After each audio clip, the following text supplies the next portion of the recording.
Latvija ir viens no labākajiem un pārsteidzošākajiem piemēriem tam, kā spēcīgs politiskais vadītājs var stingri pārvaldīt krīzes situāciju. Dombrovskis ir parādījis spēcīgu līderu nostāju. Viņš ir stingras fiskālās politikas piekritējs, kas ir uzticības pamats pat tādā gadījumā, kad cilvēki nebija apmierināti par to, ka budžets bija jāsamazina. Tomēr visi redzēja, ka tās lietas, kuras bija jāpaveic, nozīmēs labāku situāciju nākotnē.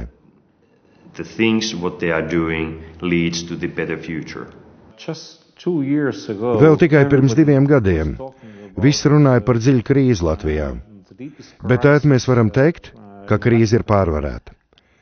Mēs varam runāt par Latvijas veiksmes stāstu. Valsts finanses Latvijā jau tagad ir labā stāvoklī. Valda Dombrovska valdība krīzes laikā ir paveikusi ļoti labu darbu. Es turu īkšķus par to, lai Valdis Dombrovskis būtu premjerministrs arī nākamos 4 gadus.